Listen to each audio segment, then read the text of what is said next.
गंगा वाचुनी आणून नेणे किती वो शिकवाल मज वेळोवेळा मी तया गोवळा रतलिये अष्टभोग भोगणे माते नाही चाड भक्ती प्रेम गोड लिहिले गे माये किती वो शिकवाल मज वेळोवेळा मी तया गोवळा रतलिये बाप रखुमा देवीवरू जीवीचा जिव्हाळा काही केलिया वेगळा नोहे गे माये किती वो शिकवाल मज वेळोवेळा मी तया गोवळा रतलिये विठ्ठल विठ्ठल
हा काल्याच्या कीर्तनासाठी गायलेला अभंग वा गवळण रचना ज्ञानेश्वर महाराजांची या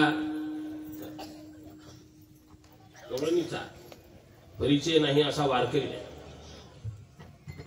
बहुतेकांच्या पाठातली गवळण आहे. अतिशय गोड आहे, श्रवण मधुर तर आहेच आहे पण अर्थ दृष्टीने फार मधुर आहे. गवळणीमध्ये माऊलींनी अत्यंत सुंदर असा भावानुवाद केलेला आहे. हा भावानुवाद भगवान परमात्म्याच्या प्रेमामध्ये तन्मय झालेली आहे याचं एकंदर चित्रण या गवळणीत आलेलं आहे. गोड अशी गवळण आहे. आपल्या निर्धारित वेळेमध्ये याचं आपल्याला चिंतन करायचं आहे. मध्ये फक्त एक विनंती आहे की मध्ये मध्ये जेव्हा भजन होतं तेव्हा तुम्ही विठ्ठल विठ्ठल म्हणत नाही, ते बरोबर नाही. नुसते टाळ्या वाजवितात किंवा पाहत राहतात. सप्ताहाचा उद्देशच आहे, कथा कीर्तनाचा उद्देश आहे की सामूहिक भजन झालं पाहिजे. भजन आणि भोजन सामूहिक असलं तर आनंद वाढतो. भजन सामूहिक झालं पाहिजे. एकट्याचं भजन असेल, व्यक्तिगत भजन असेल तर ते तुम्ही गुप्त ठेवलं पाहिजे. पण समाजात भजन योग पडद्यात पाहिजे, भोग पडद्यात पाहिजे आणि भजन पडद्यात पाहिजे. तर कधी मी किती भजन करतो हे सांगू नये यासाठी ते पडद्यात पाहिजे.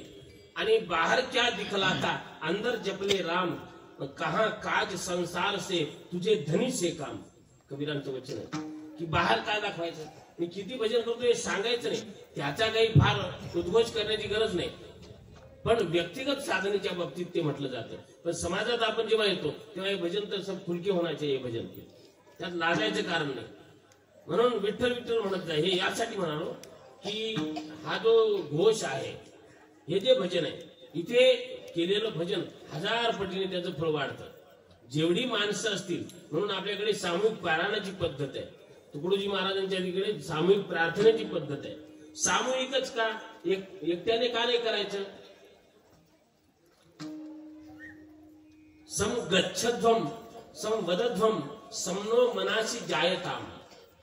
वेदामध्ये प्रार्थना आहे की सगळं सम म्हणजे सोबत सोबत झालं पाहिजे. परमार्थ तर सोबत सोबत करावाच, पण परमार्थाबरोबरच आपण आपलं जेव्हा हे सगळं सामाजिक जीवन आहे ते संगतीशिवाय शक्य नाही. संगतीशिवाय माणूस राहूही शकत नाही. परंतु हा संघ योग्य असला पाहिजे आणि उद्धाराच्या हेतूने हा परमार्थ आपण केला पाहिजे, टाइमपास म्हणून नाही. एवढं आपण काय लक्षात ठेवा. आनंद घ्यावा, त्यात कलात्मकता आहे, त्यात रसास्वाद आहे, त्यात सगळ्या गोष्टी आहेत. पण यासोबतच आपला संबंध परमात्म्याशी होईल, परतत्वाशी होईल, याच्या बाबतीत जास्त आपण दक्ष राहायला पाहिजे, त्याची काळजी घेतली पाहिजे. गोड असा हा प्रसंग आहे. म्हणून मी मुद्दाम तुम्हाला आरंभी विनंती केली. एक ज्ञानेश्वरी पारायणाला जेवढी माणसं बसलेली असतील तेवढ्या पारायणाचं फळ प्रत्येकाला मिळतं. एकेकाला 100 माणसं जर बसतील पारायणाला, तर आपण जर पारायण पूर्ण केलं, नेत्र पारायण जर नाही केलं, स्पष्ट म्हणजे नुसतं काही नेत्र पारायण करतात, नुसते बोट फिरवतात, अक्षरावर म्हणत नाही, त्याला म्हणतात नेत्र पारायण. नेत्र पारायण नाही करायचं तर वाणीने जर तुम्ही अगदी ओम नमोजी आद्यापासून यत्र योगेश्वर कृष्ण या सगळ्या ओव्यांपर्यंत पसायदानापर्यंत सर तुम्ही सगळं वाचत असाल, त्या पवित्र अक्षरांचा स्पर्श जर आपल्या ओठांना होत असेल तर आपल्याला पारायण घडलं असं म्हणता येतं. त्यात काय कंटाळा आहे. आणि 100 माणसं असतील तर प्रत्येकाला बसलेल्याला 100 पारायणाचं फळ मिळतं. तसंच आहे इथं. विठ्ठल विठ्ठल जर सगळ्यांनी म्हटलं तर प्रत्येकाला तेवढ्याच वेळा नामस्मरण केल्याचं पुण्य एकदाच मिळतं, म्हणजे ते अनंतपटीने वाढतं. म्हणून भजन एकत्र करीत जा, त्यात संकोच करू नये, कंटाळा तर अजिबात करू नये. एरवी मी नेहमी म्हणतच असतो की अंगात ताप जास्त असेल तर माणसाला भाकर कडू लागते, आणि जीवनात पाप जास्त असेल तर मग भजन कडू लागते. तुलसी पूर्व के पाप से, तुलसीदासांचा दोहा आहे, तुलसी पूर्व के पाप से हरिचर्चा न सुहाय, जैसे ज्वर के ताप से भूख विदा हो जाए. तापेमुळे भूक निघून जाते, तसं पापामुळे भजनाची इच्छा निघून जाते. टाळी नाही वाजवली याचा अर्थ आहे की हे काही पाप आहे, म्हणून टाळी वाजवावी वाटत नाही. हात तर सुदृढ आहेत, सगळं ओके आहे, पण सगळं ओके असून सुद्धा टाळी वाजवावी याची इच्छा होत नाही. काहींचं असं मी तुम्ही पाहताय, भजन करा म्हटलं तरी काहींचं असं वाटतं आपल्याला नाही म्हणले, ते तिथं पुढंच असते. ते काय प्रॉब्लेम काय याचा हा ताठा उपयोगाचा नाही. मला सांगायचं की भजनामध्ये तर आता मी पाहिलं, तुम्ही पाहताय आता मीडियाचा जमाना आहे, सगळं उपलब्ध होतंय. ते हित प्रेमानंदजी महाराज, त्यांना भेटायला राजेंद्रदासजी गेले. कोण आहेत राजेंद्रदास? मलुक पीठाचे आधीश्वर आहेत, स्वामी आहे. पण नुसते आधीश्वर आहेत हे नाही, प्रचंड विद्वान महात्मा राजेंद्रदास महाराज. राजेंद्रदास जेव्हा त्यांच्याकडे गेले तर हित प्रेमानंद जो माणूस जगप्रसिद्ध आहे तो लगेच आसनावरून खाली उतरला आणि त्यांच्या पायाजवळ बसतो महात्मा, आणि विनंती केली की मला 2-4 शब्द सांगा, काही उपदेश करा, काही मार्गदर्शन करा. हित प्रेमानंदजी त्यांचं मार्गदर्शन घेतात. त्यासाठी ते खाली आले. खाली का आले आपल्याला हे गणित लक्षात आलं पाहिजे. तुम्ही खाली का आहात आणि सध्या पुरता मी का वर उभा आहे किंवा कुठल्याही कीर्तनकार तेवढ्या वेळेपुरता का उभा असतो, त्याचं कारण काय? त्याचं कारण एकच आहे. अगदी एक प्रसंग तुम्हाला सांगतो, काळजीपूर्वक ऐका. मी तुम्हाला एक प्रश्न करतो की गीतेचं तत्वज्ञान प्रसृत होण्याच्या आधी श्रीकृष्ण आणि अर्जुन दोघे एकाच रथावर आहेत. रथ देवाने युक्त आहे, भगवान सारथी आहे अर्जुनाचा, आणि रथामध्ये बसलेला असताना अजून बोलण्याला आरंभ झालेला नाही, पण अर्जुनाने जेव्हा सांगितलं मी युद्ध करणार नाही वगैरे वगैरे ती सगळी पार्श्वभूमी, तेव्हा देवाने त्याला सांगितलं की हे काय चाललंय तुझं? पूतस्त्वा कश्मलमिदम विषमे समुपस्थितम अनार्य जुष्टम अस्वर्ग्यम अकीर्तिम कर्म. अर्जुना हे तुझं वागणं अकीर्तिकर आहे, अपकीर्ती करणार आहे. याकरता युद्धापासून दूर पळणं हा तुझा स्वभावच नाही. अरे तुझा स्वभाव आहे युद्ध करण्याचा, कारण तू क्षत्रिय आहे. जसा पक्वाद वादक असेल आणि पक्वाद वादन कुठे चालू असेल तर लगेच त्याची बोट गप्प बसत नाही. स्वभाव आहे तो, स्वभावानुसार माणसाला बरोबर, आणि जे स्वभावात असतं ना, जे आत असतं तेच माणसाला बाहेर दिसतं, तेच मनुष्य शोधतो. बरं का? हेअर सलूनच्या पुढून गेले ना माणसं तर हेअर सलून वाला बाकी काही पाहत नाही, दाढी आहे का याला आली एवढं, त्याची दृष्टी तिकडं. कर्मानुसारी बुद्धी घडते. दाढीवाला आहे का ते बरोबर पाहत. चपलावाल्याच्या दुकानाजवळून जा तर तुमचं तोंड पाहत नाही, कपडे पाहत नाही, पैसे किती आहे, का गरीब की श्रीमंत हे पाहत नाही, पायाकडे पाहतो. चप्पल फाटली तुटली असेल तर घ्यायला येईन का असे. गावात हिंडणारा बांगड्या विकणारा कासार किंवा ती बाई ती बरोबर हाताकडे पाहते बायांच्या, बाकी काही घेऊन देणं धर्मानुसार. तसंच आहे, पखावाज बांधला की वाजल्याबरोबर बरोबर बोट थिरकतात, गप्प राहत नाही. नृत्य प्रेमी असेल तर तो डोलेल तरी तो चाल त्याच्या अंगात असतो.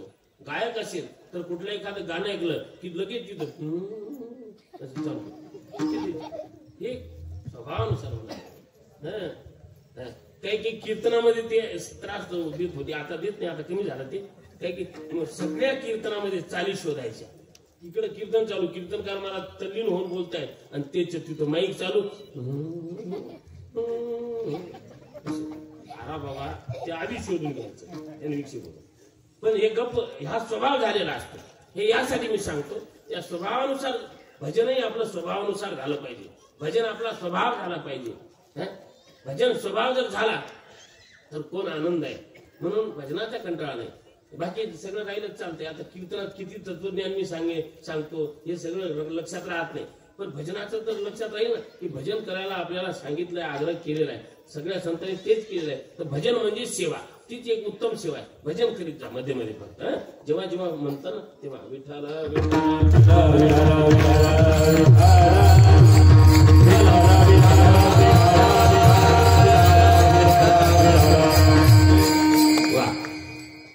असो. तर हा असा गोड प्रसंग आहे, भजनाचा हा समारंभ आहे, कीर्तनाचा समारंभ. निर्दंब सर्वदा असा अप्रतिम काळ, आपला काळ सार्थक झालेला आहे. 7 दिवस पर्यंत श्रीमद भागवत कथा, ज्ञानयज्ञ तथा अखंड हरिनाम सप्ताह, संकीर्तन सप्ताह. बस जायचं असेल तर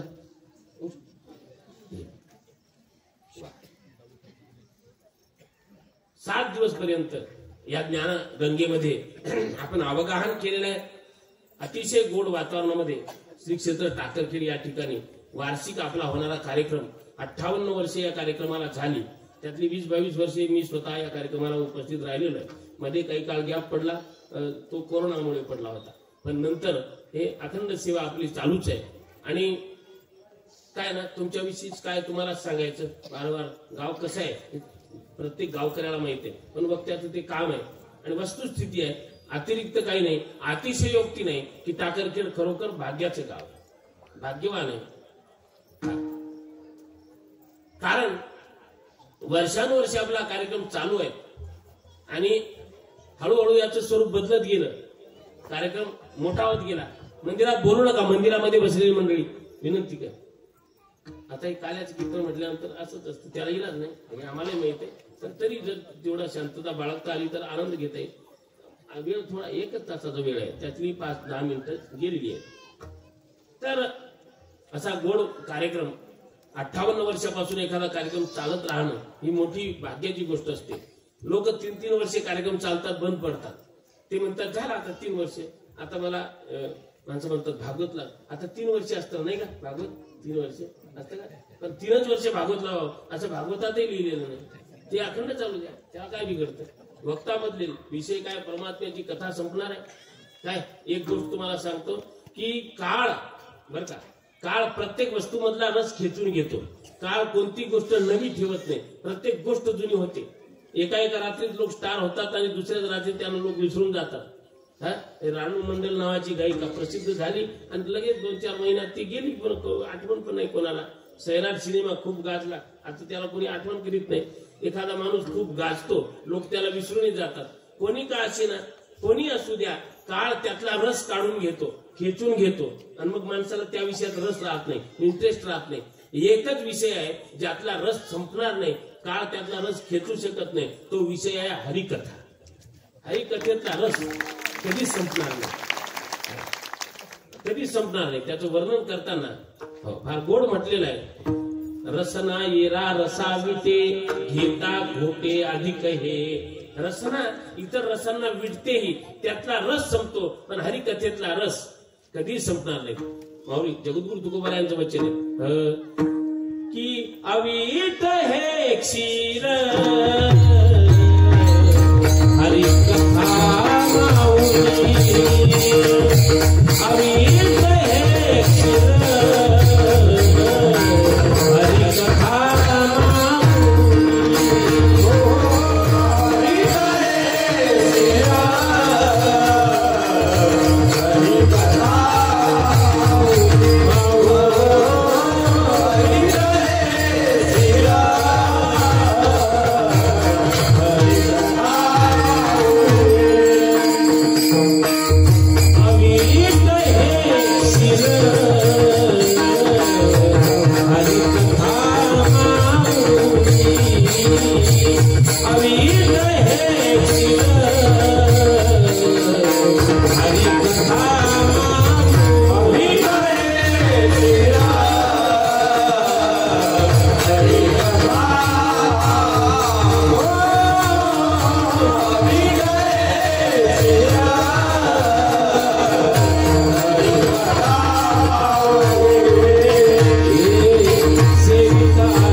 बघा शब्द काय, हे आवीच दूध आहे, दूध हरिकथेचं दूध आहे, हरिकथा माऊली आहे, आईचं दूध आहे. एक वाक्य लक्षात घ्या, ज्याच्या आईला भरपूर दूध आहे त्याने गाईचं दूध पिण्याची गरज नाही. हरिकथेचं दूध भरपूर आहे, पण हरिकथा ऐकली तर लाभ होतो, पण कधी भूक लागली तर दुरून लेकराला आई दूध पाजू शकते काय? नाही. बरं, गाईचं दूध पाजून त्याचं पोटही भरेल, त्यातही काही शंका नाही, पण त्याला जी तुष्टी मिळाली पाहिजे, त्याला जी पुष्टी मिळाली पाहिजे ती त्याला मिळणार नाही. त्याकरता आईच्या कुशीतच जावं लागतं आणि आईने जवळ घ्यावं, आईचा स्पर्श डोक्याला व्हावा, पाठीला जेव्हा स्पर्श होत राहतो. विज्ञानामध्ये स्पर्श चिकित्सा आहे, स्पर्शाचा फार मोठा परिणाम आहे. कोरोनाच्या काळात एक पद्धत आली उपचाराची, त्याला काऊ कडलिंग म्हणतात. काऊ कडलिंग म्हणजे गाईला मिठी मारणे. अमेरिकेवाल्यांनाही ते मान्य झालं की गाईला स्पर्श केल्याने रक्तसंचार व्यवस्थित होतो, हृदय चांगलं राहतं. तुम्ही गाईला स्पर्श करा, हा स्पर्शाचा परिणाम. कारण गाय सुद्धा आई आहे. हे उदाहरणापुरतं मी बोललो, आईला दूध असेल तर गाईचं दूध पिण्याची गरज नाही, पण तशी गोमाता आपल्यासाठी पूज्य आहे. मुद्दा एवढाच आहे की हरिकथेसारखं सोपं साधन असताना कठीण साधनात कशाला जायचं, एवढा त्याचा अर्थ आहे. हा फक्त एक आहे की कथा इथे येऊन ऐकली पाहिजे. आपण दुरून ऐकली घरून, मस्त मस्त चाललंय महाराज तुमचं, आमचं तर मस्तच आहे, पण तुला काय फायदा त्याचा? काठा काठाला पोहणारा काही फायदा नसतो. मध्ये यायचं, अवगाहन करायचं. मी आधी बोललो गोड आहे वचन की रहीमन दरिया प्रेम का जिसकी उलटी धार, जो उभरा सो डूब गया, जो डूबा सो पार. रहीमन दरिया एकदा बुडायला पाहिजेत, आकंठ बुडायला पाहिजेत आणि आनंद घ्यायला पाहिजेत. आपण आनंद घेणारे लोक आहेत. इथे ना हा विषय वेगळा. टाकरखेडमध्ये मंडळी एवढी आनंद उपभोगते परमार्थाचा. वर्षात एकदा हा योग येतो, आनंद तर घेतला पाहिजे. एवढा वेळ काढायला काय जड आहे, कठीण आहे? उदाहरण मी सांगतो, मुलं नेहमीच सांगतो की पेन्सिलने लिहिता लिहिता पेन्सिल बोथट होते, पण तेवढी वेळ काढून ती शार्प करावीच लागते तर पुढे लिहिता येतं. तसे आपली बुद्धी संसारात बोथट झालेली आहे. त्याला तीक्ष्ण करायचं तर 7 दिवस काढून त्याला तीक्ष्ण करून घेतात. वेळ नाही, माणसाला वेळ नाही म्हणण्यात फार आनंद वाटतो. का हो तुम्ही आले नाही सप्त्याला?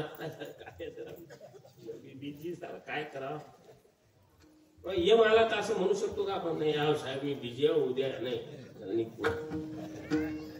असे रामचंद्र स्वामींचं वचन आहे की मरने के एक क्षण पहले तक मनुष्य न जाने कितने मनसूबे बनाता है, पर जब मौत आती है तो सब मनसूबे धरे के धरे रह जाते हैं.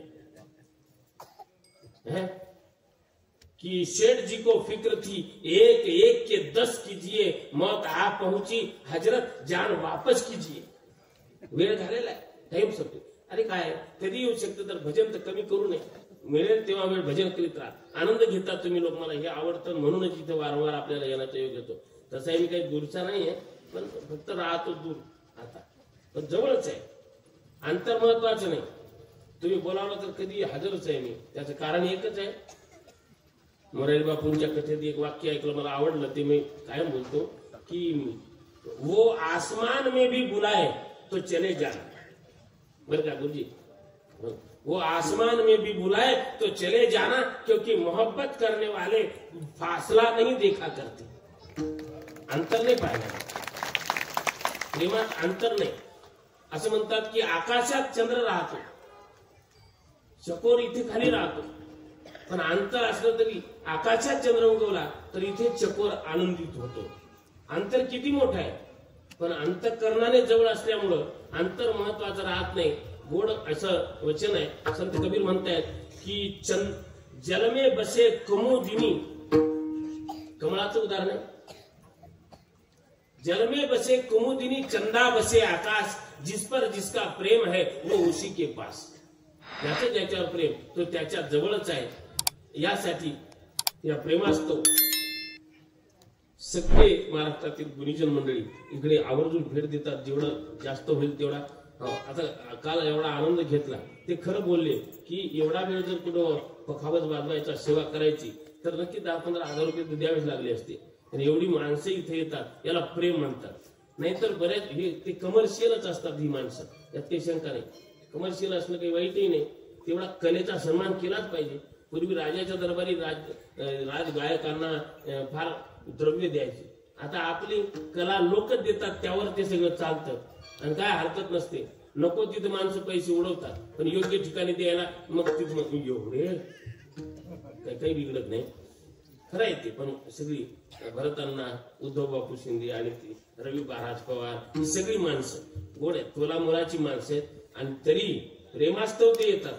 याला कारण काय विशेष कारण तुम्हाला माहिती आहे सगळ्यांना. काय तुम्ही म्हणाल बरोबर, तुम्ही तुमच्या जवळचं काय मला सगळे तुम्ही गावात जवळच आहे, पण गुरुजींचं वाचा कौशल्य फार आहे. बोलूनच माणसाला असं करून ठेवते ते की माणूस मग तुटत नाही. डेअरिंग फार आहे. आणि अडचण भीती वाटते कधी कधी कोणालाही बोलतात ते. मला वाटतं नको गुरुजी अशी कशाला नाही काय वाटत नाही प्रेम आहे. आमचे सावकार झाले ते झाले. आम्ही पहिल्यापासून खूप अखंड सहवासात राहिलेले आणि नंतर आता सगळं गावच हळूहळू जेव्हा हे पाहतोय परमार्थातली प्रीती, परमार्थातली आवड, एकेकाचं काय नाव घ्यावं, सगळीच माणसं इथे मूल्यवान आहेत, सगळीच माणसं विशेष आहेत.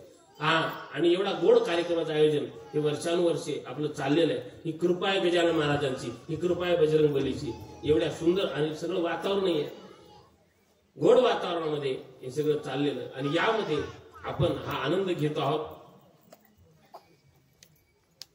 उपस्थित कलाकार लोकांची परिचय देण्याची वेगळी गरज नाही, परंतु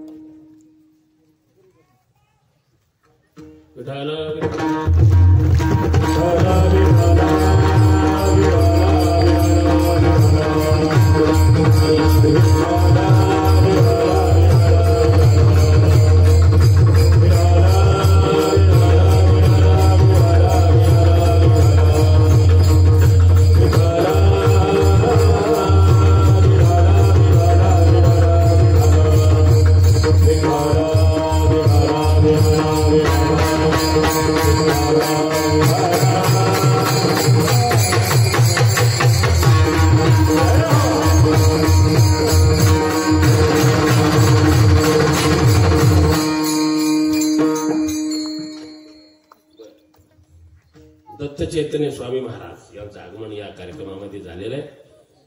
तर महाराजांचं स्वागत या गोड कार्यक्रमामध्ये असं आहे. साधू संत महात्मे सगळी माणसं बरोबर येतात. ही सगळी कृपा आहे गजानन महाराजांची. तर अशा गोड वातावरण आदरणीय आमचे महोदरी महेश ढोरे महाराज, कोणने नामी काफी महेश ढोरे बाबू, अतिशय गोड वादक. ते आसोल्यात भागवत कथा व्हायची तेव्हा लहान होते, आजोबा बरोबर यायचे. त्याला लहानपणापासून आवड, हे निसर्गतः याची आवड असली पाहिजे आणि आवड असून पुन्हा त्या दिशेने प्रयत्न पाहिजेत. काय पाहिलं 6-6, 7-7 तास रियाज करत होते. मी मुलाखत ऐकली पुन्हा सहज. हे मोठे मोठे लोक 6-7, 8 तास तर रियाज झालाच पाहिजे कमीत कमी, तर कलाकार नाही, त्याला कलाकारच म्हणावं. गायकाने कमीत कमी 6-7 तास रियाज करावा, हे भीमसेन जोशींचं म्हणणं आहे, पंडित अजय चक्रवर्तींचं म्हणणं आहे. रियाज तर पाहिजे, सातत्य, सराव, अभ्यासाचे बळे, एकागती अंतराळे, व्याघ्र सर्व प्रांजळे केले एकी, हे अभ्यासाने होतं. काय म्हणतात ना, स्लो बट स्टडी, हळूहळू पण सातत्यपूर्वक अभ्यास चालू पाहिजे. तुलसी असं सुंदर तुलसीदासांचं वचन आहे की करत करत अभ्यास ते जडमती होत सुजान, रस्सी आवत जावत शिल्पर पडत निशान. सोपं नाही. मृदंग ऐकताना गोड वाटतं, वा काय मस्त टाळी पण वाजवतो आपण, पण हे सगळं करताना रियाजाला किती वेळ द्यावा लागतो ते त्या साधकाला माहित असतं. रामायण सांगणाऱ्याला काय, हनुमंतानं उडी मारली लंकेत गेला, हे एका सेकंदात झालं, पण एवढेच वेळ लागला का हनुमंताला? नाही. पण ते किती श्रम झाले ते हनुमंताला माहित. हनुमाने विजानाती श्रमम सागर लंघने, समुद्र उल्लंघनाला काय श्रम झाले ते हनुमानजीला माहित. तशी कोणती कला आत्मसात करायला काय श्रम आहेत ते त्या कलाकाराला माहित असते. आता अभ्यास करायला किती वेळ द्यावा लागतो ते विद्वानाला माहित. विद्वानेव विजानाती विद्वज्जन परिश्रमम, नाही वंध्या विजानाती गुरुविम प्रसव वेदनाम. बस आहे, जास्त नाही. आमचे बालाजी महाराज, क्या बात आहे. बालाजी नावासारखं बालाजी आहे, हात गोड आहे, वादनामध्ये किती चपळता आहे. आमचे ढोरे महाराजांचा आणि त्या कशी जोडी जमली वातावरण आहे. नाहीतर एक जर शनी आणि एक मंगळ असं असलं तर मग गडबड होते. शनी मंगळ म्हणजे काय कळतं तुम्हाला? हा तो ज्योतिष थोडी का. मंगळ वेगवान ग्रह आहे आणि शनी हा मंद चर आहे. शनी शब्दाचा अर्थ आहे मंद चालणारा, त्यांना मंद स्वर म्हणतात. काही फार लयबद्ध वाजवतात, हळूहळू वाजवतात, मागच ओढतात. आणि काही मंगळासारखे हे मंगळ वादक झाले. दोघेही मंगळ वेगवान वादक आहेत. चपलता आहे आणि त्याबरोबर सगळ्या गोष्टीवर नियंत्रण आहे. अतिशय गोड आहे. बालाजी महाराजांचं वादन तर आपण 7 दिवस ऐकलंय. इतकं गोड वादन आणि घामाघूम होतात ना माणसं, त्याचे श्रम त्यांना जाणवित नाही. आनंद जो मिळतोय ना वादनामध्ये, त्या आनंदाच्या तुलनेत त्या घामाची पर्वा राहत नाही त्यांना. ही स्थिती आहे. तल्लीन होऊन जातात. आणि या सगळ्यांच्या बरोबरच महत्वाचं म्हणजे त्यांची उपस्थिती. आदरणीय खंदारे महाराज, विदर्भ भूषण खंदारे महाराजांचं वादन खूप आपण ऐकतो आहोत. त्यांची अतिशय सिद्धहस्त वादक ते आहेत. त्यांना पाहूनच इकडे विदर्भामध्ये बऱ्याच जणांना मृदंग वादक व्हावं अशी प्रेरणा मिळाली.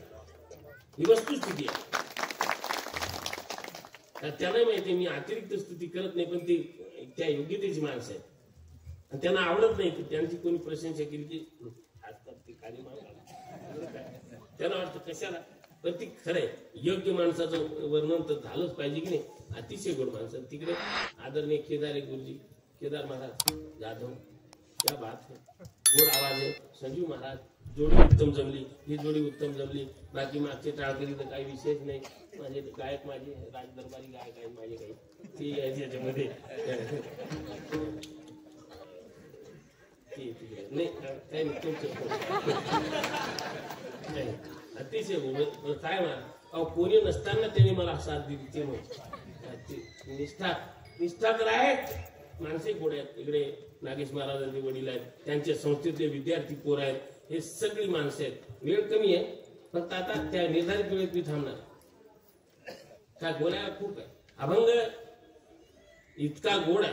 ही गवळण, ही रचना पाठातली आहे, ऐकण्यातली आहे. काल्याचा प्रसंग असल्यामुळे काल्याच्या प्रसंगाचा जो नियम आहे, चरित्र ते उच्चारावे.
गोड चाल लावली.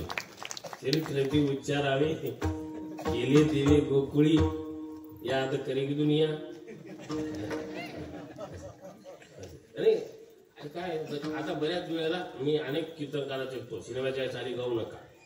पण तुम्हाला एक गमत सांगतो, ते जुने कीर्तनकार सिनेमाच्या काही चाली गातात, ते त्यांना माहित नाही की सिनेमाची. जशी एक प्रसिद्ध चाल, काय उद्धार पावेन, काय कृपा करील नारायण, ही गाण्याचीच चाल. पण ते माहित नसतं माझं. दुसऱ्या तारीख सुरू झाले म्हणून तो गाणे, जरा सामने तो आओ मेरे छलिए, छुप छुप चलने में क्या राज है, यूं छुप ना सकेगा परमात्मा, मेरे आत्मा की ये आवाज है. हे अप टू डेट गाणंच आहे. सहज गाणं लागलं, ऐकलं, मी काळजीपूर्वक ऐकलं. काय म्हटलं, चाल आहे आपली फेमस चाल, असं गोड चाली, काही अडचण नसते. बेमालूम चाली बनवतात माणसं, गोड चाल. तर चरित्र ते उच्चारावे. हे काय कीर्तन घरचं आहे त्याच्यामुळे असं कीर्तन घरचे पैसे लागतात त्याचे, कारण घरचं म्हटलं की नाही तो नुकसान व्हायला. चरित्र ते उच्चारावे, चरित्राचा उच्चार करायचा, वेळ कमी आहे. चरित्राचा उच्चार करायचा. कशा कोणत्या चरित्राचा? केले देवे गोकुळी, देवाने जे गोकुळात केलं त्या चरित्राचा. चरित्र तर देवाचं फार मोठं आहे. चरित्र शब्द फार गोड आहे. चरान अचरान त्रायते, किती चरित्र हा. जे चर अचर जीवाला तारत त्याला चरित्र म्हणतात. परमात्म्याचं चरित्र जीवाला तारत. राजकारण्याचं चरित्र तारत नाही. चरित्र देवाचं असतं आणि संतांचं असतं. हे परमात्म्याचं चरित्र आहे, हरिकथा आहे. पण कृष्ण चरित्राची मर्यादा जी आहे, बसा ना बोलू.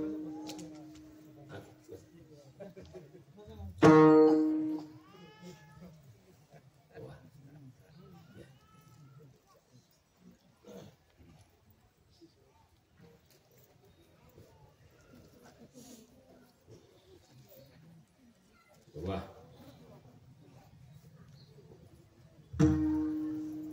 बालाजी महाराजांना यासाठी धन्यवाद म्हटले पाहिजे की नाही. धन्यवाद म्हणजे ते काय तो त्यांचा अधिकार आहे. ते तर तशी त्यांना विनंती केली होती आधीच, मी गुरुजींना सांगितलं, पण त्यांची इच्छा नव्हती फार, तेव्हा बसले निवांत. परंतु बालाजी महाराज ही हा मोठेपणा पाहिजे. महेश महाराजांचं काय, हे सगळे नम्र पोर आहेत. नम्रता विद्या विनयन शोभते, दोन गोष्टी आहेत. तुम्हाला मुद्दाम आलाच विषय की विद्येबरोबर विद्येने विनयाने विद्या शोभते असं म्हणण्यापेक्षा, गुरुजी विद्या विनयाने शोभते असं म्हणण्यापेक्षा, विद्या खरी असेल तर विद्येने विनय येतो. विद्येनेच विनय येतो. जसं झाडाला फळं जास्त असली तर फांदी आपोआप खाली वागतात, तसा माणूस खरा गुणाचं ओझं झालं तर माणूस खाली वागतो. गुणवान माणूस नम्रच असतो. बाकी ज्याचं थोडस हाईट कमी मग जास्त टाईट होते. परंतु गोड वाच. तर चरित्राचा उच्चार करायचा आहे, आचरण तर अजिबात करायचं नाही. कृष्ण चरित्र आचरणासाठी नाहीये, त्याचं वर्णन आहे. नैतच समाचरित जातू, याचं आचरण नको. याचं आचरण केलं तर पतन मात्र नक्की होईल, कारण देवाची ना आपली बरोबरी नाही. याकरता मर्यादित राहावं. कृष्ण चरित्र उच्चारायचे. तत्पूर्वी थोडक्यात ह्या बोलणीचा अनुवाद आपल्या लक्षात घ्यायचा आहे. यात वर्णन आहे हे प्रेमाच्या स्थितीचं वर्णन आहे. प्रेमामध्ये ज्या स्थिती आहेत 10 स्थिती आहेत. काळजीपूर्वक आहे का, ज्याला प्रेम म्हणतात ना, त्याविषयी आपल्याला फार काही माहित नाही. फक्त आपल्याला एवढं माहित आहे, जे आपण नेहमी ऐकतो व्यवहारामध्ये, की एकतर्फी प्रेमातून हत्या, एकतर्फी प्रेमातून विहिरीत जीव देऊन आत्महत्या, हे असा आम्ही प्रेमाचा अर्थ धरलेला आहे. परंतु संतवाङ्मयामध्ये, शास्त्रामध्ये याचा वेगळा विचार आहे. प्रेम जेवढं आपल्याला कळतं तेवढं नाहीये. प्रेम फार मोठी गोष्ट आहे. प्रेम शब्द उच्चारण्याच्या लायकीचेही आपण नाही, इतका तो मोठा विषय आहे. मग तुम्ही म्हणाल हे जे व्यवहारात चालतं ते काय? एखाद्या मुलीला एखादा मुलगा आवडतो, एखाद्या युवतीला एखादा युवक आवडतो, आणि ते एकमेकांना म्हणतात मैं तुम्हारे लिए जान भी दे सकता हूं. ते काय माझं बोलतात तसं, तुम मेरी नहीं हुई तो किसी के लिए होने दूंगा, मैं दुनिया भुला दूंगा. आता हे दुनिया भुला दूंगा, दुनिया काय तुझ्या बापाची आहे? तू राहायला घर नाही, दुनिया भुला दूंगा असं काय? दुनियाचा आपला काय संबंध? काय मोठमोठ्या गप्पा. हे प्रेम आहे? नाही, हे प्रेम नाही. मुलींनी, युवतींनी, युवकांनी एक गोष्ट लक्षात ठेवावी कायमच, की प्रेम एवढं संकुचित नाहीये. हे प्रेम ना हळूहळू जसं जसं वय वाढतं कमी होतं. गुरुजी इथं बायोलॉजीचे ते चांगले विद्वान आहेत, त्यांना माहित आहे, ते अधिक स्पष्ट करतील की हे जे आकर्षण असतं युवक युवतीचं, स्त्री पुरुषाला एकमेकांना जे आकर्षण असतं, हे आकर्षण प्रेमातून होत नाही. हा सगळा जैविक असंतुलनाचा भाग आहे. हे जैविक असंतुलन आहे, हार्मोनल खेळ आहे सगळा. असं म्हणतात की जेव्हा हार्मोन वाढले शरीरामध्ये तर भिन्नलिंगी आकर्षण वाढून जातं. सरळ गोष्ट आहे. हे भिन्नलिंगी आकर्षण असतं आणि ते तेवढ्या पुरतच असतं. हळूहळू जसं जसं जवळ येतात आणि हे अधिक अधिक प्रगट होतात माणसं, खोल खोल होत जाते, तसं तसं प्रेम कमी होत जातं आणि मग माणसं जे लग्नाच्या आधी नवरा मागे मागे पळतो बायकोच्या, तेच लग्नानंतर तिला नीट बोलत नाही. ती पण म्हणते तुम्ही लग्नाच्या आधी किती जीव लावायचे, आता तुम्ही बोलतोय ना. तो म्हणतो गाडीत बसल्यानंतर कोणी गाडीच्या मागे पळतो का, बावळत आहे का? असंही गोष्टी. पण वस्तुस्थिती कबीरांनी गोड म्हटलेलं आहे. ते म्हणतायत की छिनही चढत छिनही उतरे, सो तो प्रेम न होय. आघट प्रेम पिंजरे बसे, प्रेम कहावे सोय. घटणारं प्रेम हे प्रेम नाही, जे घटतच नाही त्याला प्रेम म्हणतात.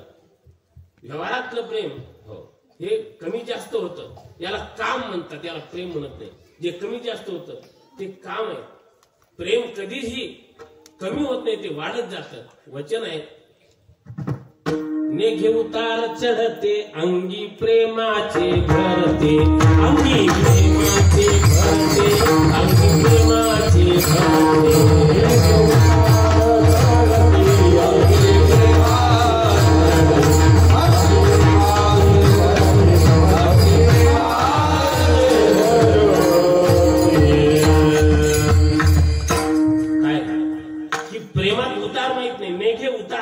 चढते अंगी प्रेमाचे भरते.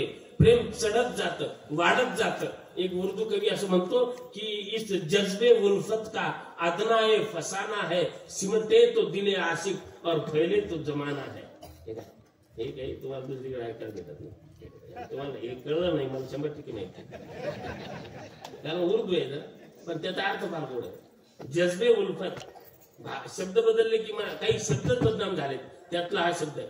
प्रेमाची भावना अशी आहे ही व्यापक झाली तर याला जगही कमी पडतं, पण आपलं प्रेम घरापुरतच राहतं, कारण ते व्यापक आपण केलं नाही. संतांचं प्रेम व्यापक झालं तर फसाना एवढा मोठा आहे, हकीकत एवढी मोठी आहे, कथा इतकी मोठी आहे की त्यांच्या प्रेमाला जग कमी पडतं. आणि आपल्याला जगात, आपल्याला घरातच सगळं जग दिसतं, त्यांना जगात हे आपलं घर दिसतं. ही भूमिका होते. तर प्रेम तसं थोडक्यात आवडण्याचा विषय नाहीये. प्रथमानम सूक्ष्मतरम अविच्छिन्नम अनुभवरूप इति प्रेम. प्रेमाची व्याख्या एवढी आहे. प्रेम ते जे गुणरहित आहे. प्रेमात गुणाचा विचार करण्यात येत नाही, गुणरहित आहे. प्रेम कामना रहित आहे. प्रेमात इच्छा, कामना, अपेक्षा नसतात. कामना रहित आहे तेच खरं प्रेम आहे. जिथं कामना आहे तिथं प्रेम टिकत नाही. जोपर्यंत प्रेमामध्ये देवाणघेवाण नाही, प्रेमात इच्छा नाही, डिमांड नाही, तोपर्यंत प्रेम टिकतं. प्रेमात डिमांड सुरू झाली की प्रेम कमी होणार. नवरा बायको मध्ये प्रेम असतं, पण एक अपेक्षा जर पूर्ण नाही झाली तर बायको म्हणते बोल नका मला. काय तुलना करत राहते. लहान लहान गोष्टीमध्ये मग वाद होतात. कारण इच्छेचा हा जो प्रादुर्भाव आहे तो झाला की मग आशिकी राहत नाही, मजदुरी हो जाते, प्रेम राहत नाही, मग तो व्यापार होऊन जातो. कामना रहित असलं पाहिजे. आणि प्रेम प्रतिक्षण वाढतं ते प्रेम आहे, कमी होतं ते प्रेम नाही. सूक्ष्मतरम प्रेम सूक्ष्म आहे, आणि प्रेम सूक्ष्मच ठेवलं पाहिजे, प्रेम गुप्त ठेवलं पाहिजे. संसारातलं प्रेम असू द्या किंवा परमार्थातलं असू द्या, ते प्रगट झालं की त्याला विघ्न येतात. परमार्थातही भक्ती प्रगट केली तर त्यात विघ्न येणार, आणि संसारातही प्रेम प्रगट केलं विघ्न येणार. ते प्रगट करायचं नाही, त्याला गुप्त ठेवा. सूक्ष्मतरम अविच्छिन्नम. प्रेम हे न तुटणार असतं, ही स्थिती. अविच्छिन्न शब्द लक्षात ठेवा, हाच आपला मुद्दा आहे मुख्य. अविच्छिन्नम प्रेम ते आहे जे कधी तुटत नाही. काही झालं तरी अविच्छिन्न, अविच्छिन्नता त्याच्यामध्ये आहे, तुटत नाही. कोणी किती सांगू द्या, अविच्छिन्नता त्यामध्ये आहे. आणि सगळ्यात मोठी गोष्ट, प्रेम हा अनुवादाचा नाही, अनुभवाचा विषय आहे. अनुवादाने तो कळत नाही. भगवत प्रेमाचा अनुभव ज्यांनी घेतलेला आहे त्या महात्म्यांनाच कळतं की हा काय विषय आहे, आपल्याला काय अनुभव आहे. आपला अनुभव तात्पुरता असतो, त्याचे डुप्लिकेट प्रेम दाखवतात, पण ते लोकांना कळणार नाही. खोटं खोटं रडणं आणि खरं रडणं यातलं अंतर लगेच जाणकाराला कळून जातं.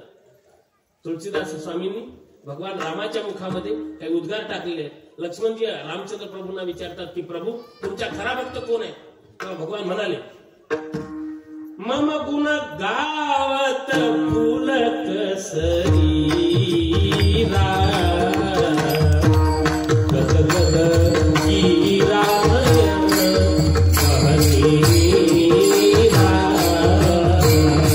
मम गुण गावत फुलक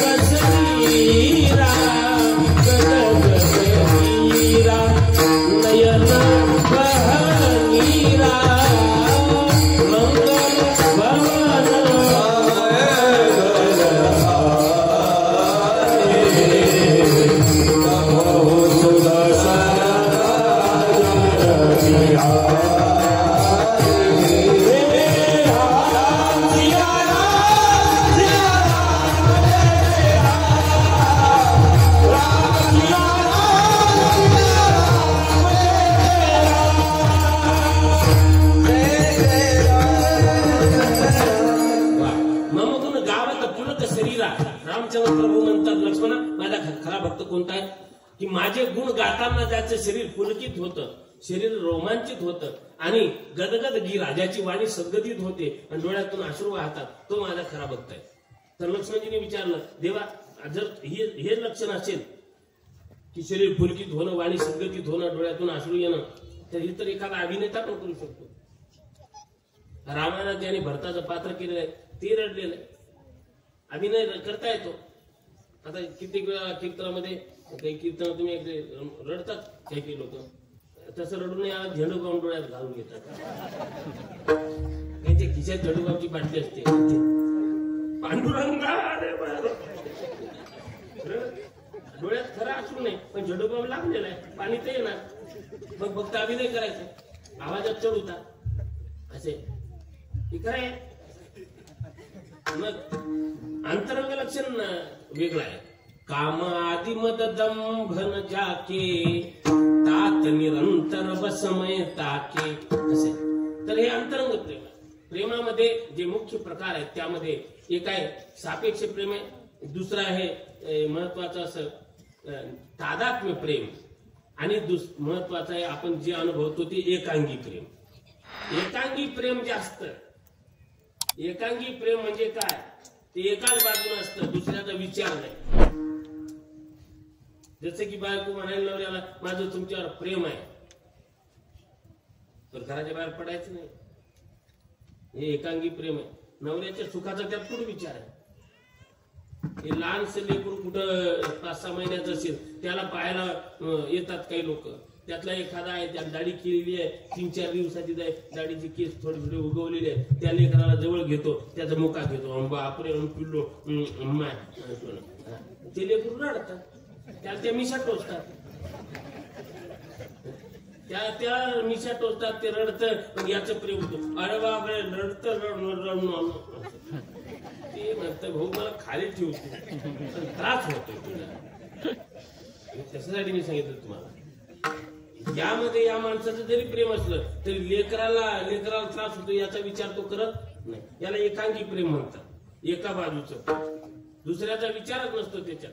मला मजा येते ना, मला सुख वाटतंय ना, मग मी म्हणतो तसं वागायचं, हे एकांगी प्रेम. दुसरं प्रेम आहे सापेक्ष. सापेक्ष म्हणजे तू प्रेम करत असशील तर माझं प्रेम, नाही तर तुझा माझा काही संबंध नाही. सापेक्ष. आणि जगात प्रेम सापेक्ष आहे बर का सावकार. कसं प्रेम सापेक्ष म्हणजे हे एकमेकावर अवलंबून आहे. तुम्ही माझ्याशी प्रेम करताय तर माझं तुमच्यावर प्रेम, नाही तर नाही. माझं म्हणतात त्याला घेऊन दे, तर आपल्याला काय करायचं. आपण कोणाला भाव देत नसतो, देऊ नका. वचन असं आहे की पहले दिल लेते हैं फिर जान भी ले लेते हैं, ये वो जालिम है जो ईमान भी ले लेते हैं. अपने मतलब की हर एक बात पकड़ लेते हैं और उंगली मिल जाए तो फिर हाथ पकड़ लेते हैं. स्वार्थ हे तो तुलसीदासांच्या शब्दामध्ये त्यांनी म्हटलेलं आहे की सुर नर मुनी सब कर यह रीती, स्वार्थ लागी करई सब प्रीती. स्वार्थासाठी प्रेम आहे, सापेक्ष प्रेम आहे. आणि यापेक्षा सर्वोच्च प्रेम आहे तादात्म्य प्रेम. हे संत याचा अनुभव घेतात, तादात्म्य प्रेमाचा. तादात्म्य प्रेमामध्ये बस वेगळंपणा नाहीये, एकच आहे, अद्वैत आहे. अद्वैत प्रेम. या प्रेमाच्या 10 अवस्था आहेत. चिंतात्र जागराद्वेगो तानुभव मलिनांगता प्रलापो व्याधी उन्माद मोहो मृत्युर्दशादश. या 10 अवस्था आहेत. या 10ही अवस्थेचा अनुभव राधाजी घेत होत्या. राधा, बऱ्याच लोकांचा जो तर्क आहे की राधेचं नाव तर भागवतात नाहीच आहे. राधेचं नाव भागवतात नाही, मग एवढं काय तुम्ही राधा राधा राधा चाललंय तुमचं. बऱ्याच लोकांचा तर्क आहे. मागे प्रदीप मिश्रा असं बोलून गेले आणि वृंदावनच्या लोकांच्या तिथे बोलावून माफी मागायला लावली. माफी मागता असं कुठले बोलू नये, बोलताना विचार करा. राधा कोण आहेत ते? राधा सामान्य व्यक्ती आहे? राधा एक स्त्री आहे? राधा आणि कृष्णाची एक लव्ह स्टोरी आहे ती? असं आहे का ते? नाही. अरे देव आहे ना तो. राधा चिन्मय शक्ती आहे, परमात्म्याची आल्हादिका शक्ती आहे. राधाजींची उत्पत्ती कशी आहे त्याच्या मागे अशी अनेक कथा आहेत, पण ब्रह्मवैवर्त पुराणामध्ये राधाजींचं चरित्र आहे. इतर पुराणातही राधाजींचं चरित्र आहे, देवी भागवतामध्ये राधाजींचं गोड वर्णन आहे. ती प्रकृती आहे, ती भगवती आहे, ती साक्षात जगदंबा आहे. राधा सहस्त्रनाम आहे. राधा कोणी सामान्य नाही. राधा शब्दाचा महिमा माहिती आहे तुम्हाला? राधा म्हणजे काय? नुसतं राधे राधे जपो चले आएंगे बिहारी, राधे राधे जपो चले आएंगे बिहारी, आएंगे बिहारी चले आएंगे बिहारी, आएंगे बिहारी चले आएंगे बिहारी, राधे राधे राधे राधे जपो चले आएंगे बिहारी. नुसतं राधा राधा म्हटल्याने देव येतो. क्या बात, बजावता नहीं. राधे राधे जपो चले आएंगे बिहारी. राधा राधा म्हटल्याने बिहारी येतात, भगवान श्रीकृष्ण येतात.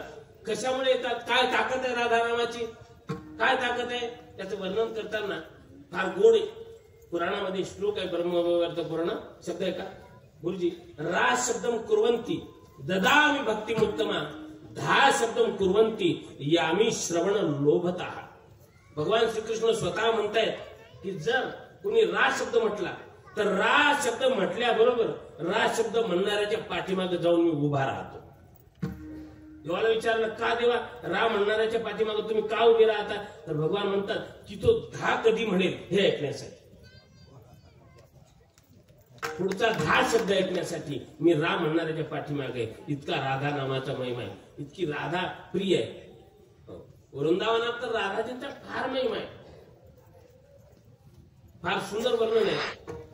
काय राधाजींचं महत्व आहे?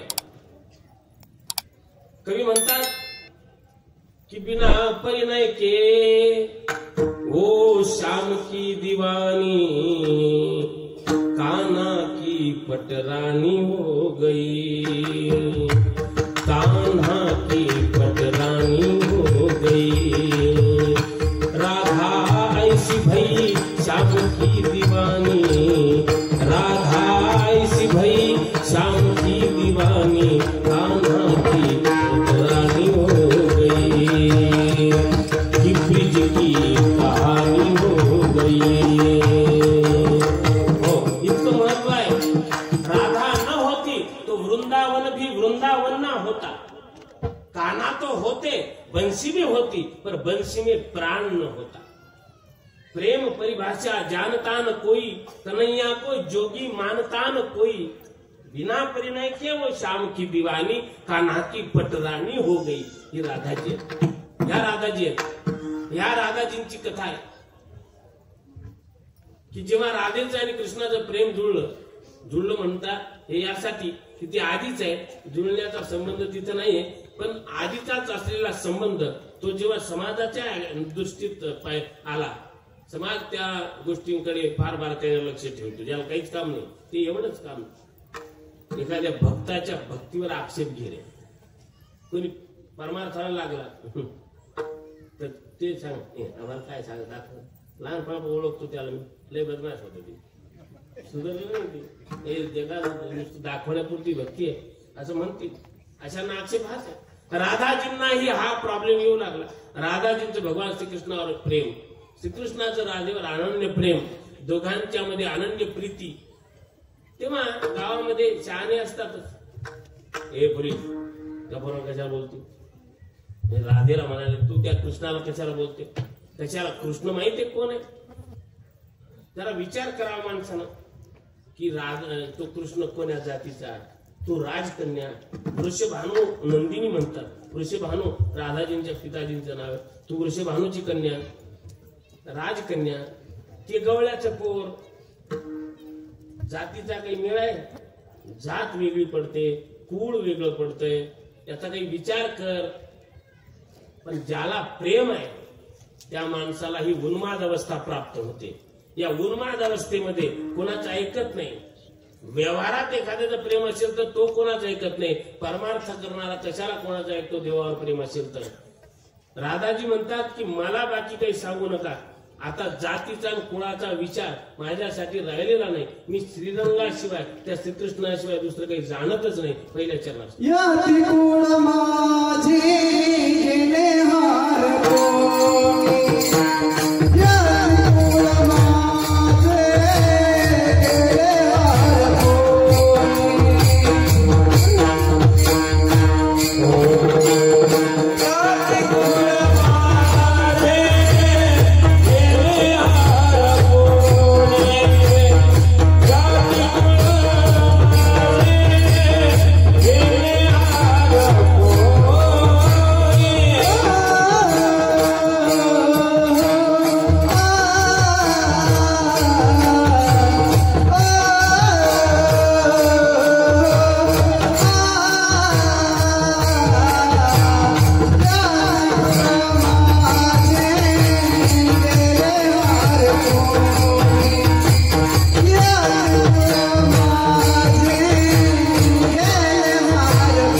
याती कुळ माझे गेले हारपोनी श्रीरंगा वाचुनी आणूनेने हे राधाजींचे उद्गार आहेत बरं का. अतिशय गोड वर्णन आहे.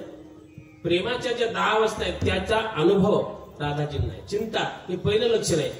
प्रेमाचं पहिलं लक्षण जे आहे चिंता, त्यात चिंता लागून राहते की पुन्हा हा वियोग होऊ नये. दुसरी अवस्था आहे जागरण, म्हणजे झोप निघून जाते. प्रेम असेल तर झोप येत नाही. प्रेम असेल तर झोप येत नाही हे काही वेगळं सांगायची गरज नाही. आज सप्त्यातच अनुभव घेतोय आपण. वामन मामा आता त्यांच्याकडे आम्ही जेव्हा थांबलेलं, रात्री 1 वाजता झोपले, सकाळी 3 वाजता उठून पुन्हा इकडे हजर, काकड्याला याला त्याला. प्रेम आहे या विषयात, म्हणून झोप येत नाही. ज्याला प्रेम नाही ते नाराजून झोपते, त्याला काही घेणे देत नाही. प्रेम पाहिजे. प्रेमात झोप आपोआप पडून जात नाही, निघून जाते, ती राहतच नाही. पडून या गेली झोप, पण तिथली झोप पडून जाते. कथा कीर्तनात झोप येत नाही, प्रेम असेल कथा कीर्तनामध्ये तर. नाहीतर भागवतामध्ये असा गोड विषय आहे, तुम्ही योग्यापेक्षा भक्त श्रेष्ठ आहे. कारण योग्याला हे सगळं प्रयत्नाने मिळवावं लागतं. वैराग्य त्याला साध्य करावं लागतं, इंद्रिय आवरावी लागतात. प्रेमात ह्या गोष्टी सहज होतात. फार सुंदर शब्द आहेत मीराबाईचे की भक्ती, योग, तप आणि ज्ञान या सगळ्या गोष्टी विरहिणीला सहजच मिळतात. विरहिण के सब सहज सधे, भक्ती, जोग, तप, ज्ञान. भक्ती त्यांना सहज घडते, योग घडतो, आणि ह्या सगळ्या गोष्टी त्यांना भक्ताला सहज घडतात. विरहिणीला सहज घडतात. जागरण होतं, निद्रा येत नाही, झोप आपोआप पडून जाते. तिसरी अवस्था आहे उद्वेग, मन कुठेही लागत नाही, एक त्याचीच प्रतीक्षा असते. ताण निर्माण होतो, शरीर मलिन होतं. भक्ताचं शरीर बऱ्याच वेळेला पाहिलं, जे वृंदावनामध्ये साधू फिरतात ते उन्मादात फिरतात. त्यांना जगाची घेणं देणं नाही. राधे राधे कृष्ण कृष्ण म्हणत तल्लीन अवस्था त्यांची आहे. एवढी तल्लीन अवस्था आहे की जग हसतंय की आपल्याविषयी बोलतंय काय, काही घेणं देणं नाही. एक साधू महात्मा बसलेले आहेत, भगवत प्रेमोन्मत्त. लोक त्यांच्यावर टीका करत होते. त्यातला एक माणूस आला आणि त्याने सांगितलं त्या साधूला की बाबाजी सुन रहे हो, आपके बारे में क्या हवा उड़ रही है, लोग आपके बारे में क्या क्या बातें कर रहे हैं, सुन रहे हो ना, हवा कैसी चल रही है. त्यांनी सांगितलं बच्चा, जिस खिड़की से हवा अंदर आती थी वह खिड़की बंद होकर अब 12 साल हो गए, मैं ध्यान ही नहीं देता किसी पर. खिड़की बंद केली पाहिजे. ऐकत नाही, निंदेची चिंता नाही, काय करायचंय. आणि लोकांच्या निंदेने विचलित होऊन जर भक्ती आपली कमी जास्त होत असेल तर आपली भक्ती काही खरी नाही असं म्हणायला हरकत नाही. विचलित व्हायचे कारण नाही. उद्वेग होतो, मलिनांगता, आणि मग प्रलाप अवस्था निर्माण होते. प्रलाप अवस्थेमध्ये प्रेमी बोलण्याचं भान राहत नाही. ज्ञानेश्वर महाराज प्रलाप अवस्थेमध्ये कावळ्याला बोलतात, मीराबाई चिमणीला बोलते. प्रलाप अवस्थेमध्ये गवळणी झाडांना, वृक्षांना, वेलींना बोलतात. हे प्रेम जर असेल तर ही अवस्था उपभोगता येते, प्रलाप अवस्था. नंतर अवस्था आहे व्याधी. प्रेम व्याधी आहे. प्रेम एक रोग आहे. तुलसीदासांनी रामायणामध्ये त्याला रोग म्हटलेला आहे, आणि प्रेम हा रोगच आहे. क्या रोग लगा बैठे है, क्या रोग लगा बैठे है, दिल हमको भुला बैठा है, कि हम दिल को भुला बैठे हैं, क्या रोग लगा बैठे हैं. हा रोग आहे, प्रेम रोग आहे. आणि हा रोग एक, पण हा रोग चांगला रोग आहे. बाकीचे रोग आले, आपल्याला भजनाचा रोग होत नाही, भजन करायचा रोग येतो. माणसं म्हणतात भजन करा, नाही मग रोग आला. भजनाचा रोग, भजनाचा रोग तर लागला पाहिजे, पण नाही, भजन करायचा रोग आपल्याला झालेला आहे. करायचंच नाही. भजन करा म्हटलं की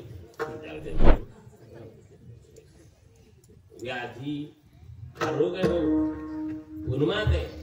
तर हा व्याधी जडली पाहिजे.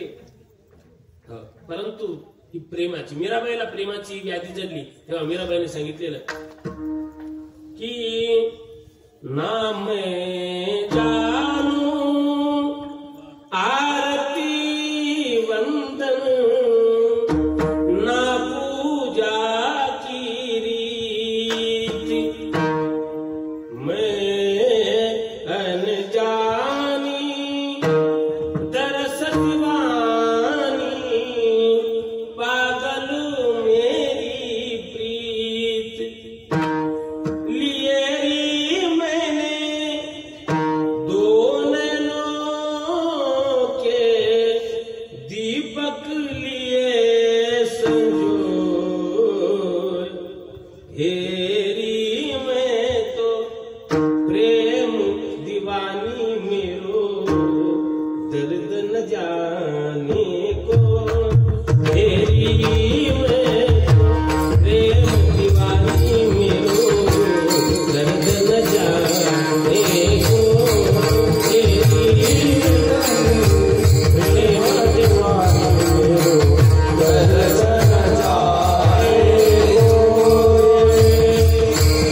कोणाची कळते?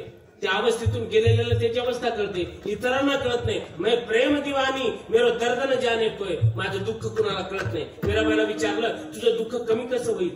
प्रेमाच्या रोगाचं वैशिष्ट्य हे आहे, इथं दुसरा डॉक्टर चालत नाही.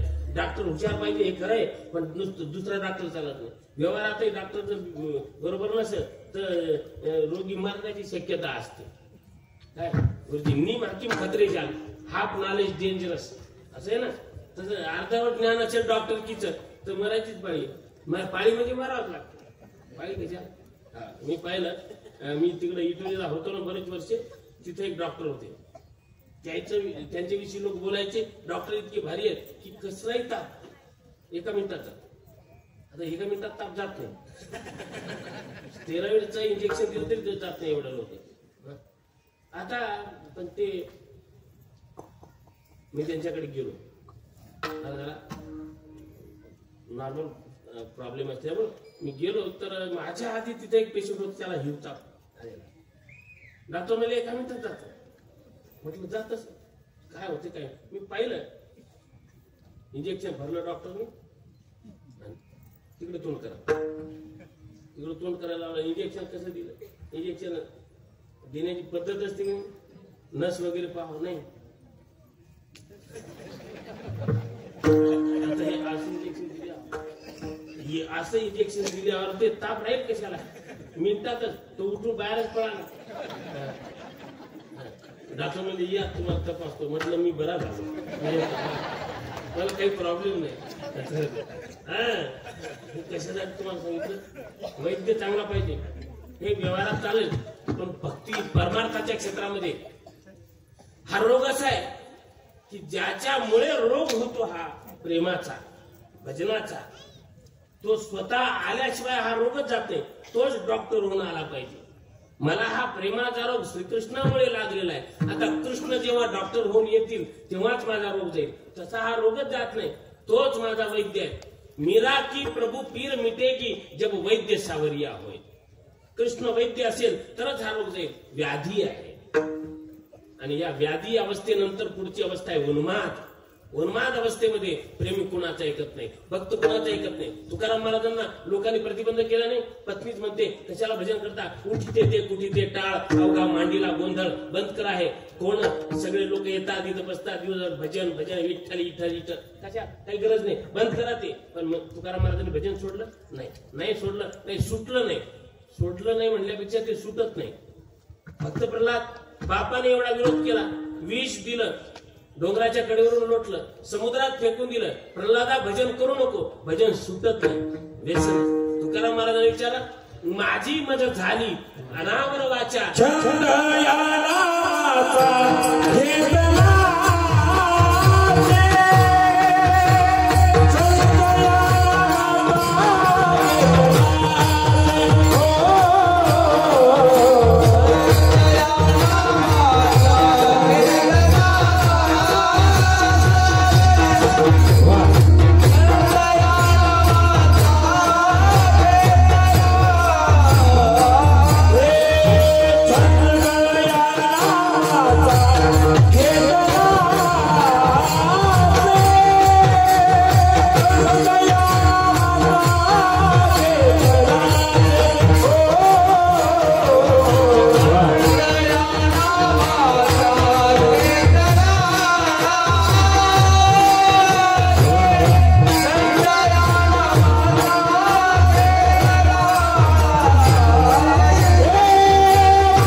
कीर्तनानंतर बेटा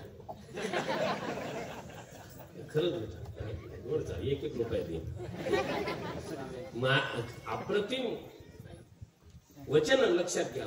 छंद हा छंद शब्द महत्वाचा आहे. छंद लागला की सुटत नाही. छंद लागला तर पाहिजे की राधे राधे गाने को जी चाहता है, वृंदावन जाने को जी चाहता है. छंद आहे आपल्याला. छंद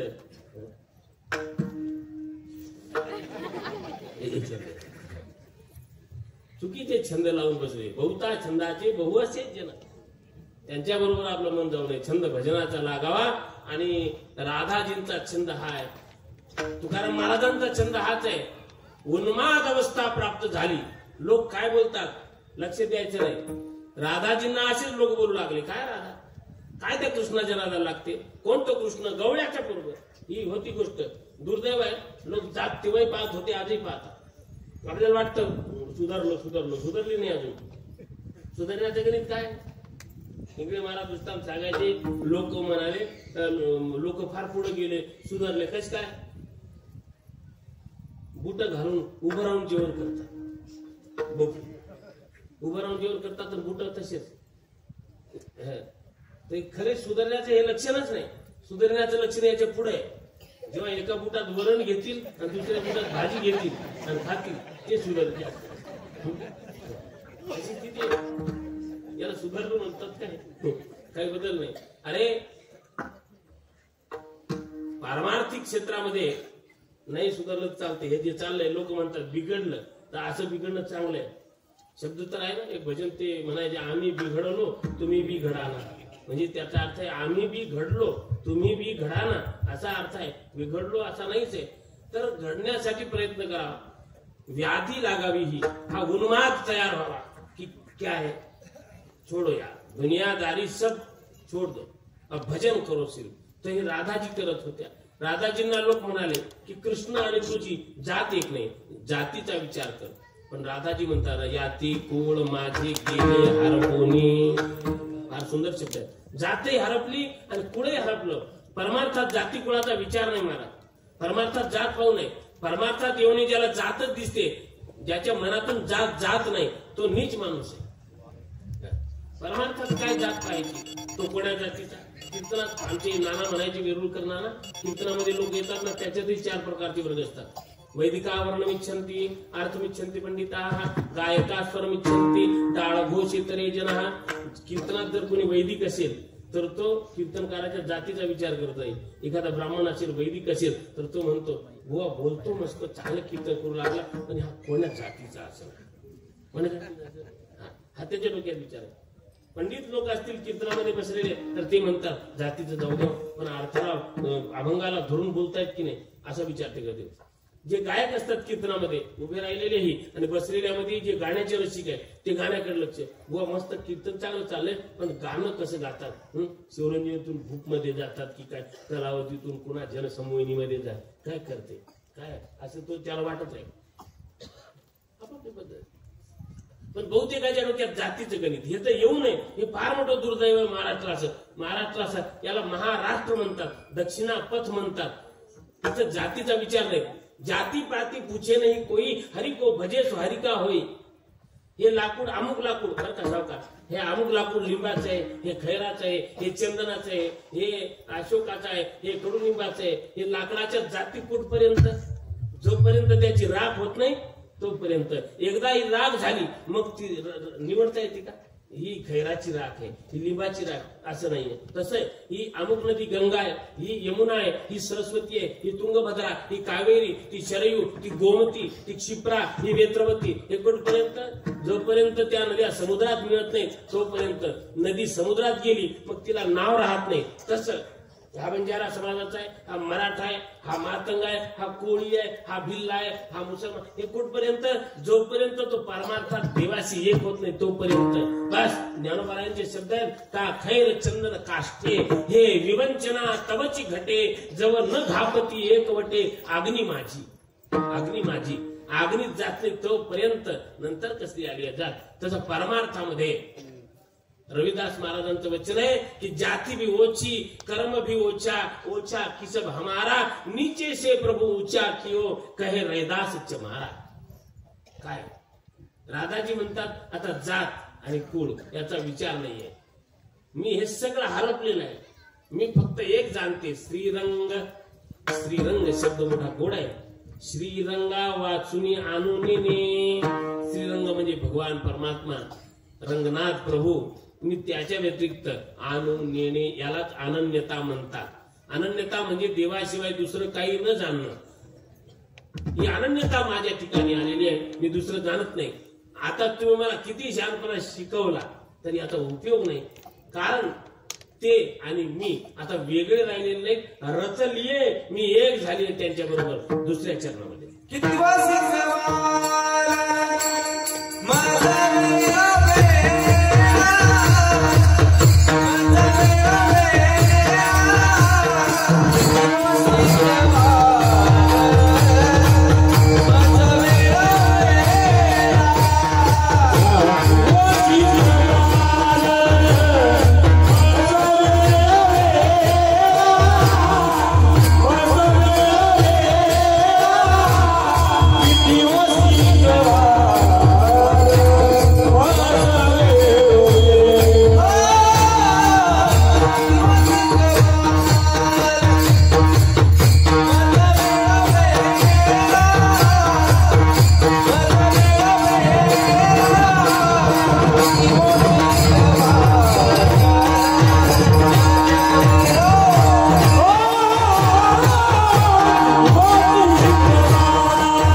शिकवाल मज वेळोवेळा राधाजी म्हणतात की आता मला शिकून उपयोग नाही, प्रेमामध्ये परमात्म्याच्या असल्यानंतर त्याच्या भजनात तल्लीन झाल्यानंतर कोणी किती सांगू द्या भक्तावर त्याचा परिणाम पडत नाही। आणि रत होण्याचा अर्थ एक होणं। आता त्यांच्यामध्ये आणि माझ्यामध्ये बदल राहिलेला नाही, आम्ही एक झालेलो आहोत।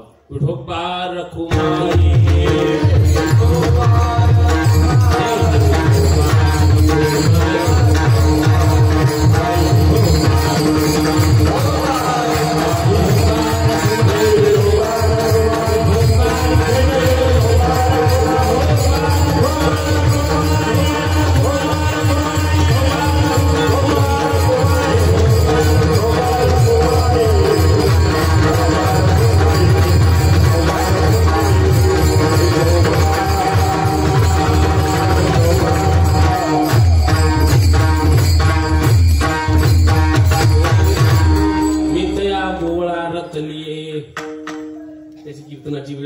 बोलणं होत आलेली आहे.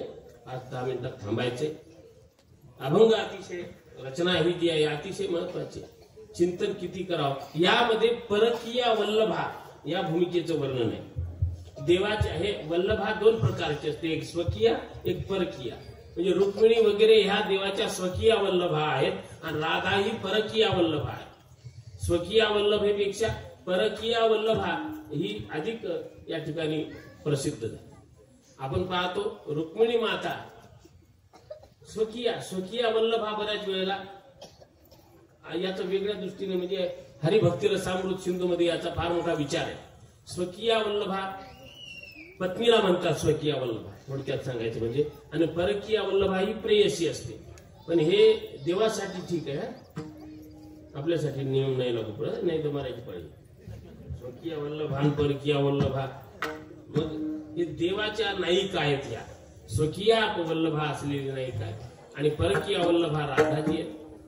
आणि राधाजी यांच्याविषयी इतकं एक आहे देव आणि भगवान परमात्मा आणि राधाजी त्यांच्याविषयी पुराणामध्ये असं सुंदर वर्णन आहे की हे आल्हादिका शक्ती आहे. देवाच्याच शरीरातून बाहेर पडलेली राधिका ही आल्हादिका शक्ती आहे. भागवतामध्ये एका ठिकाणी अनया राधितो नूनम भगवान हरिश्वर अनया राधितो. राधाजी इथे हा गुप्त नाव आलेलं आहे. अनया राधितो आराधित असा तो शब्द आहे. आणि हा राधा शब्द यामध्ये एका हिंदी कवीने गोड म्हटलेला आहे की जर राधा शब्द आपण बाजूला केला तर कृष्ण अपूर्ण होऊन जातात. राधा की श्याम राधे कोई न कहता कहते राधे श्याम जन्म जन्म के भाग जगाते एक राधा राधा के बिना श्याम राधा के बिना श्याम राधा बोलो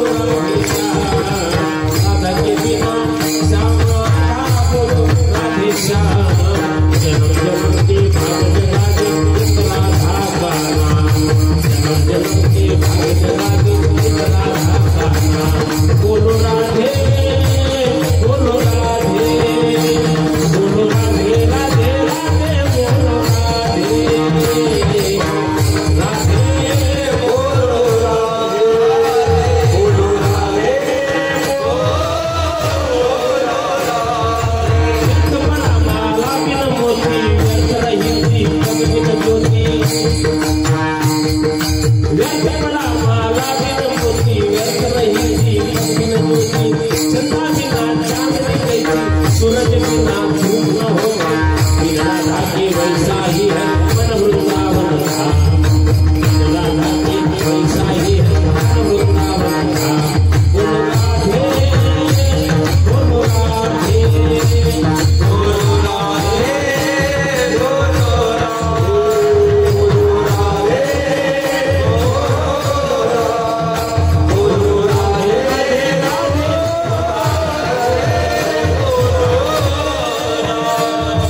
व्यर्थ पडा माला बिन मोती व्यर्थ रही दीपक बिन ज्योति चंदा बिना चांदनी कैसी सूरज बिना धूप न होती. बस तसं बिन राधा के वैसा ही है मन वृंदावन धाम. बोलो राधे बोलो राधे बोलो राधे राधे राधे बोलो राधे. इतकं अतूट नातं राधाजींचं आणि भगवान श्रीकृष्णाचं आहे. राधाजी म्हणतायत की आता आम्ही एक झालो, सांगून उपयोग नाही. त्यांना सांगण्यात येतं की बाई त्या कृष्णाकडे जो आनंद आहे त्याहीपेक्षा तुला आम्ही अष्टभोग देतो, त्यांचा उपभोग घे. अष्टभोग भोगणे माते नाही चाड भक्ती प्रेम गोड लेईले गे माये. काय गोड शब्द आहे. अष्टभोगाची आता इच्छा नाही, भोगाची फार आवड आहे मानव मात्राला. भोग अष्टभोग कोणते आहेत त्याचं वर्णन करताना सुगंध वनिता वस्त्र गीत तांबूल भोजन शय्या आणि कुसुम याला अष्टभोग म्हणतात. अष्टभोग ह्या सगळ्यामध्ये येतात. माणसाला हे आवडतं. सुगंध, सुगंध म्हणजे अत्तर वगैरे, परफ्यूम, बॉडी स्प्रे, भोग आहे हा एक. वाईट नाही त्यात, काही भोग आहे. कारण काहींना आवडतं, काहींना नाही आवडत. आम्ही जर एखाद्या वेळेस स्प्रे मारला, आम्हाला लोक म्हणतो तुम्हाला कशाला पाहिजे, मग गटाला दोन डोळतो.